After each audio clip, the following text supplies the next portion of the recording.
Mario Dumont a la solution à tout. Il y avait un texte un peu intriguant sur un sujet que je ne sais pas jusqu'à quel point le grand public est au courant de ça. Dans le monde des médias, à peu près tous médias confondus, je peux vous dire que ça se parle beaucoup.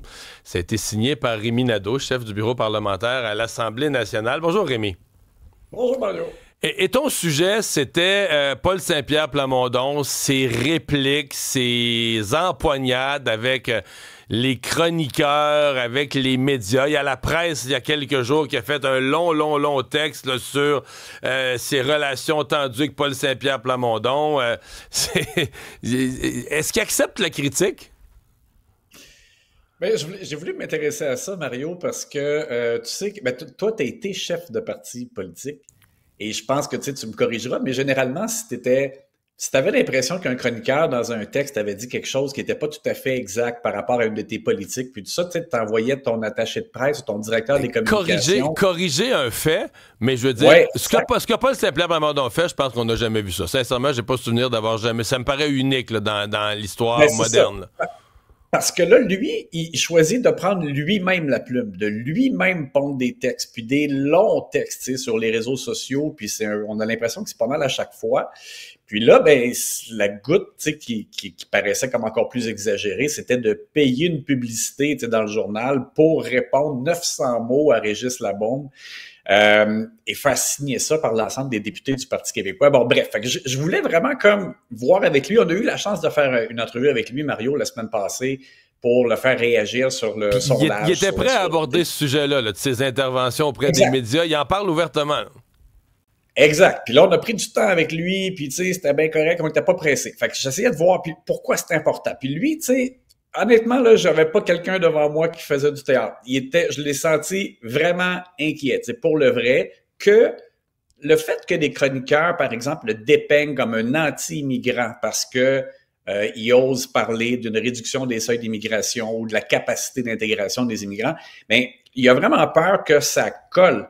Puis lui, souvent, ce qu'il reproche, comme par exemple au texte que Régis Labaume avait fait dans la presse, c'est qu'il dit, dans le fond, M. Labaume n'a pas présenté comme une déclaration que j'ai faite sur laquelle il pouvait s'appuyer pour dire que moi, j'incitais des Québécois à se méfier des immigrants ou même à les haïr. Bon.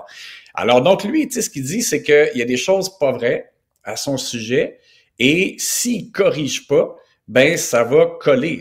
D'autres adversaires vont reprendre les mêmes affirmations. Il y a des chroniqueurs qui vont reprendre ces affirmations-là. Puis là, à un moment donné, ben il y a l'impression qu'il y a comme une étiquette qui lui colle puis qui va lui nuire, surtout que pour un gars qui veut... Et ça, je le comprends. Le danger, c'est que là, l'étiquette qui est en train de lui coller, c'est le type qui accepte pas la critique. Je veux dire, je l'ai entendu dans le balado avec Stéphane Bureau, là. Il a tout expliqué, là, tu sais, c'est son maître à penser presbytérien quand il a étudié en Suède, qui disait, il y a une rigueur, il y a les faits, puis tu laisses rien passer. Quand quelque chose de pas exact t'est dit, tu corriges 100 fois sur 100, tu t'en laisses jamais passer une. Mais est-ce que tu peux être chef de parti puis jamais rien laisser passer, tu sais, dans tout l'univers de ce qui se dit et s'écrit?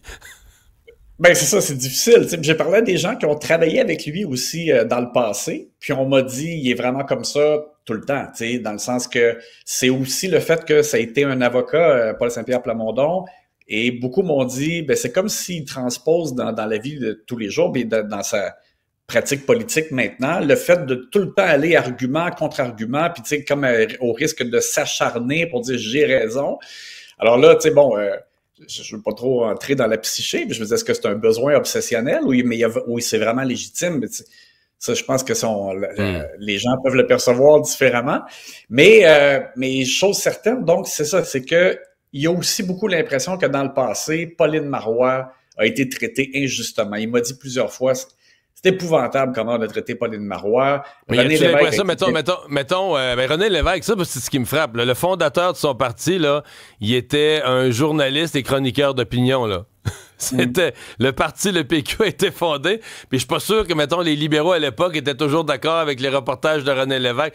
C'est la marge, des fois, entre la vérité et ta vérité. T'sais, lui, il est sûr d'avoir raison, puis c'est très bien. Ça prend un homme de conviction pour diriger un parti.